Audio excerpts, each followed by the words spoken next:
istasyong mapagkakatiwalaan, istasyong totoo, istasyong nagbibigay linaw sa mga pangyayari saan man, kailanman. Live mula sa Batangas State University, Alangilan, Batangas. Hatid ang balita at serbisyo para sa pagbabago.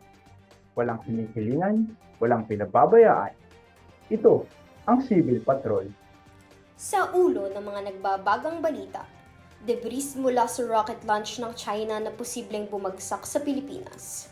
Israel-Hamas War. Rocket attack sa Israel tuloy-tuloy pa rin. Magandang araw, bayan!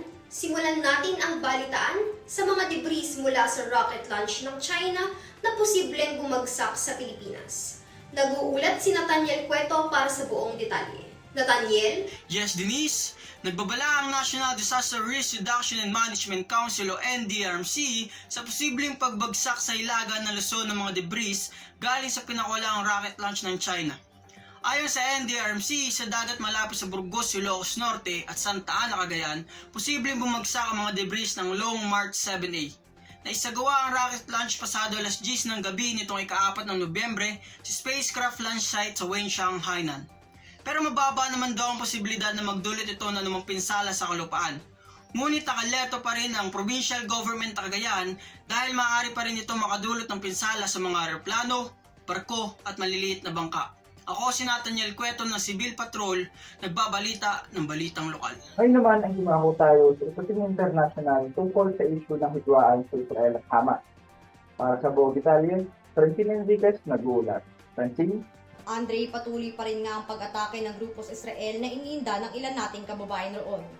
Sa nakalipas na 24 oras ay magkakasunod raw na air rocket alert siren ang umululong sa Israel. Kaya ang mga kababayan nating Pilipino ay sa mga pinakamalapit na shelter nagtutungo. At kung nataong nasa mataas na palapag raw sila ay sa mga pasilyo ng hagdanan sila umuupo dahil ito raw ang pinakamatibay na bahagi ng gusali. Alert level 2 pa rin ang pinaiiral ng Foreign Affairs Department sa Israel, pero pinag-aaralan pa kung posibleng itong itaas sa ilang partikular na bahagi. Patuloy rin tayong nakatutok sa mga nangyayari sa Rafah border crossing kung saan bagamat wala sa listahan, ay may mga nagtutungo roon. Nagbabaka sakaling makaalis at makapasok dito sa Egypt. Hanggang ngayon ay wala pang natatanggap na abiso ang ating mga kababayan na pwede na silang magtungo dyan sa may border. Samantala, binabantayan din ng ating embahada ang latest sa mga nawawalang Pinoy sa Israel at kung kabilang sila sa mga hawak ng Hamas. Muli po tayo magbabalita para sa mga karagdagang updates para sa Serbisyong Sibil, Francine Enriquez. Kami, ang Civil Patrol ng Bayan. Anumang hamon, Anumang panahon, tapat kaming maglilingkod. Ako po, si Denise Diaz. at ako naman po ang inyong kabayan si Andre Pilaes, at magandang araw, Bayan.